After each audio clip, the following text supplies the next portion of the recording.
Before we begin, do consider subscribing if you value survival knowledge that, predates marketing, sponsorships, and all those gear catalogs.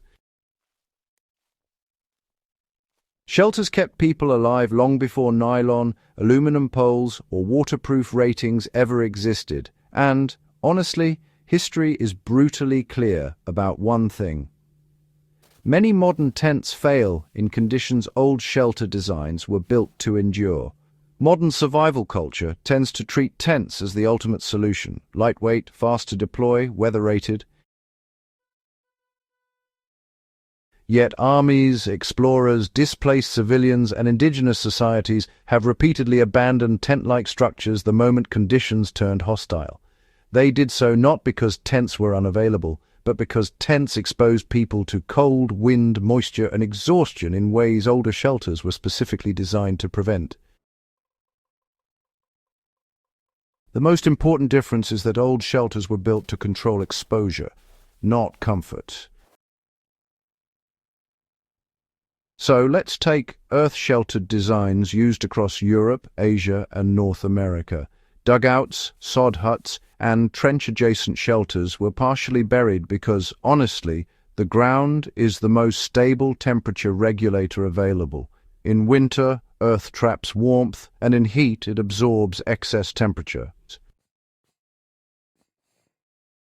Soldiers in both world wars quickly learned that, getting below ground level mattered more than having overhead fabric.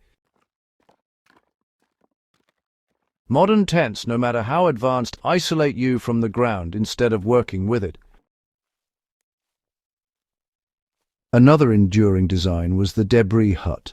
Widely used by indigenous groups and later adopted by military survival instructors, this shelter relied on layers of organic insulation rather than thin barriers. Leaves, pine needles, grass, bark, and branches were piled thick enough to block wind entirely. The key was mass. Old shelters emphasized thickness, not waterproof coatings. A well-built debris shelter sheds rain by slowing it, absorbing it, and allowing body heat to drive moisture outward. Modern tents rely on membranes that fail once torn, saturated, or frozen. Wind control was another area where older shelters, really excelled. Lean-tos, wedge shelters, and A-frame designs were almost always oriented away from prevailing winds. They were low-profile, angular, and close to the ground. Modern tents, on the other hand, prioritize interior space and upright height, which actually increases wind exposure. Historical shelters, they sacrificed headroom to gain stability. They assumed bad weather would come and prepared for it structurally rather than reactively. Snow shelters provide another example. Quinsy huts, snow trenches, and block igloos were used because snow, paradoxically, is an excellent insulator. These shelters eliminated wind entirely and maintained internal temperatures far above outside conditions. Soldiers in winter campaigns learned that fighting snow directly was a losing battle. They shaped it instead. Modern tents in snow, they rely on constant maintenance, clearing, and, of course, structural integrity. Snow shelters, on the other hand, rely on physics and mass. Old shelters also accounted for moisture management in ways modern designs often ignore. You see, many traditional shelters included raised sleeping platforms, drainage channels, or layered flooring. Sleeping directly on wet ground was understood to be fatal long before hypothermia was named. Modern tents, they often focus on overhead waterproofing, while leaving users dependent on thin pads for ground insulation. Historically, though, ground contact was actually treated as the primary threat, not rain. Another overlooked advantage of old shelter designs was, honestly, their repairability. If a sod wall collapses, you just rebuild it. If a debris roof compresses, you simply add more material, and if a trench floods, you dig a channel. These shelters were designed to be maintained continuously with local materials, which is really quite remarkable.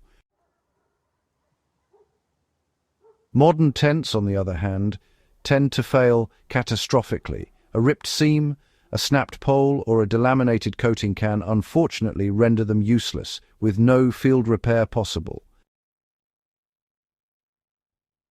Time investment also mattered. Old shelters were rarely rushed. People built them with the expectation of staying multiple nights or, even entire seasons. They were improved incrementally, bit by bit. Modern survival advice emphasizes speed, set up fast, move fast. But history shows that staying alive often meant stopping, investing energy up front, and, reducing exposure in the long run. A shelter that takes hours to build but lasts days outperforms one that takes minutes, but honestly fails overnight. Camouflage and concealment, were built into old shelters. Earth tones, natural materials, and low silhouettes just blended into the terrain automatically. This really mattered not just in warfare, but also in hunting and, predator avoidance. Modern tents often stand out, both visually and audibly. Bright fabrics, straight lines, and flapping materials, they all increase visibility and, honestly, stress. Historical shelters, simply assumed that concealment was survival. Applying these lessons today means, rethinking shelter priorities. Instead of asking how light or fast a shelter is, ask how it handles wind, ground moisture, temperature swings, and, failure points. Learn to build with mass, not membranes. Use earth, snow, and vegetation as insulation rather than obstacles. Accept lower headroom in exchange for higher survivability.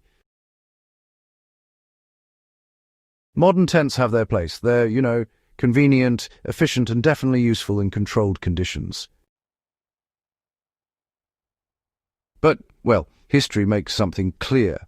When weather turns hostile, supply chains break, or movement stops, old shelter designs outlast modern ones because they were built for permanence, not portability. Shelter was never meant to be a product. It was, actually, a system adapted continuously to environment and threat. If you want more survival lessons that history proved under pressure, subscribe to Strange History and share this with anyone who believes technology replaced experience. Shelter kept humans alive long before tents existed, and those lessons still matter.